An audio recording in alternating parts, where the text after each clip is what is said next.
A community is coming together to help a teen with terminal cancer. How their fundraiser is making sure he's armed for the fight.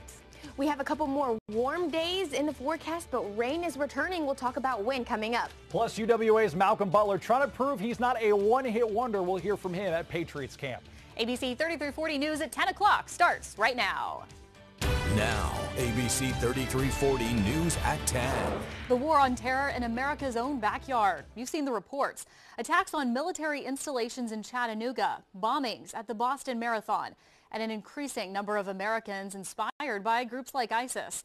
In this ABC 3340 exclusive, I spoke with agents at Birmingham's FBI office on how they're keeping Alabama safe from terror, both foreign and domestic. Our goal is to prevent terrorism, to identify terrorist threats, and to prevent a terrorist act. Supervisory Special Agent Chris Hoffman says you'd be surprised to know the level of investigations that happen right here in Alabama. The threat of terrorism is growing in the homeland. It's very unfortunate time that that's the case, but it is a fact. There are ISIS investigations in every state in the United States. So Alabama has been touched by that. There's been recent news stories about persons who've traveled from Alabama, females particularly, to Syria. We also have domestic terrorism events. You know, we have a long history here, unfortunately. It was after September 11, 2001, the Federal Bureau of Investigation upped its focus on terrorism. Now, every FBI office across the country has its own joint terrorism task force comprised of local and federal authorities. North Alabama's division has 10 agents and 10 members of local law enforcement challenged with preventing an attack on American soil. An alarming 48 people associated with ISIS have been arrested in the U.S. so far this year. In my bureau career, which has been 17 years so far, I have never seen a greater terrorism threat to the homeland in my career. Here in Alabama, the task force heavily monitors events with large crowds, like Alabama football games and Talladega race days, even places like the River Chase Galleria. In fact, it needs your help on investigations. If you see suspicious behavior, for example, someone that's taking pictures over an extended period of time, you know, showing up one time in front of the courthouse and taking a picture, the federal courthouse, isn't necessarily a suspicious event. But someone who's out there for a week in different clothing, taking different pictures, that's something that we would seem suspicious. We'll have more information about the Joint Terrorism Task Force on our website. Just visit abc3340.com. There is still no agreed-upon plan for a general fund budget. Lawmakers will return to Montgomery tomorrow to try and figure it out. But they only have a few days left in the special session. Governor Robert Bentley wants legislators to approve $302 million in taxes, including a cigarette tax. In a Senate Republican caucus meeting, they discussed raising the state's gas tax and a tax on Medicaid providers. The governor says something needs to change. Fundamentally changing the way we budget means that we have to get growth money into the general fund so that this will not occur year after year for the next 70 years like it has for the last 7. The governor says he is cautiously optimistic the problem will be solved in this special session.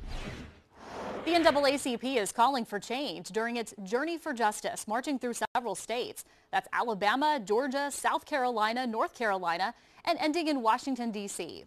The march kicked off Saturday in Selma with participants crossing the historic Edmund Pettus Bridge. In Alabama, marchers are focusing on economic inequality. In Georgia, the focus will be on education reform.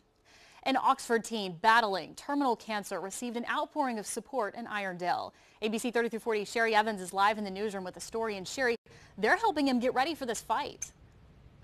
That's right, Sarah. Social media played a part in taking a small fundraiser and turning it into a larger event for Blake Cameron. 2 years ago, the teen found a lump under his skin, which was a rare form of cancer.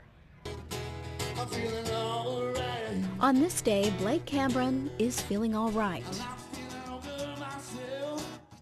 But tomorrow could be a different story. Yeah, it's back and forth, but most of the time it's pretty good. He's fighting a rare form of cancer called epithelioid sarcoma. We've been through maybe 4 different chemo treatments, and they've been unsuccessful so far.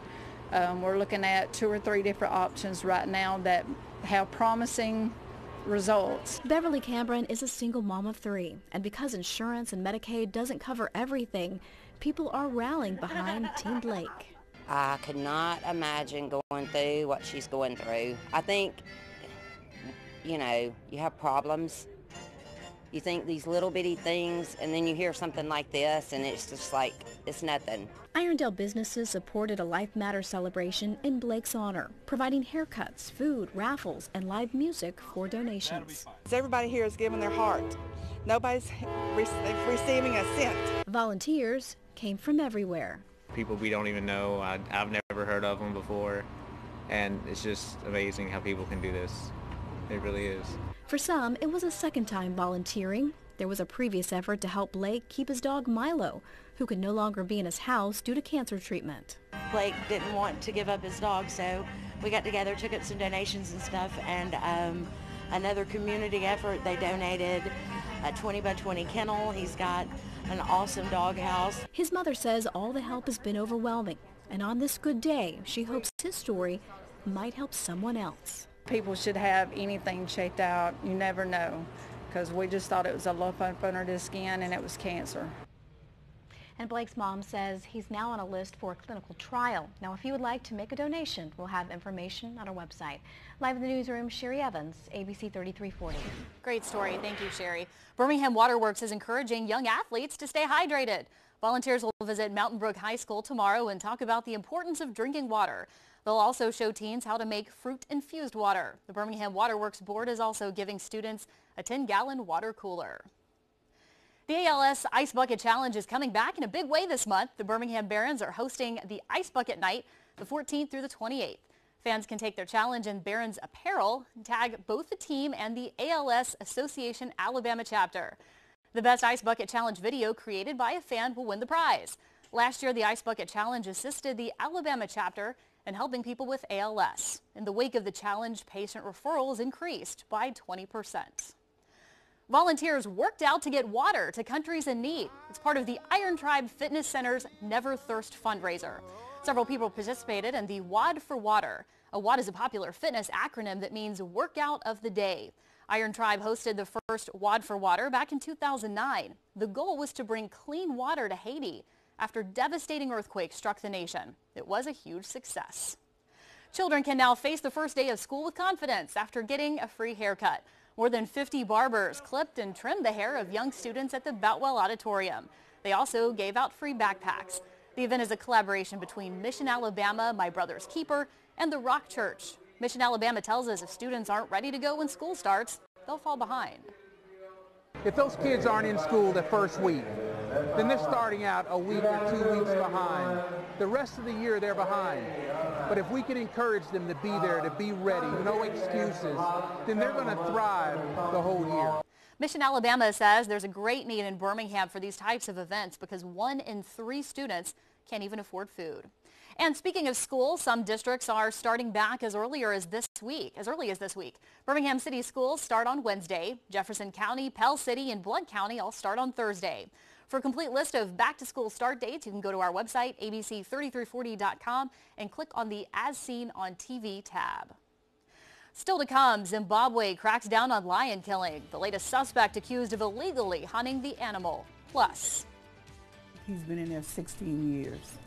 I believe he is reformed. The power of forgiveness, how a mother is fighting for the release of a man who killed her son. Average high for this time of year is 91 degrees. We hit 96 right here in Birmingham. We'll talk about how warm we will be for your work week starting tomorrow, so stay with us.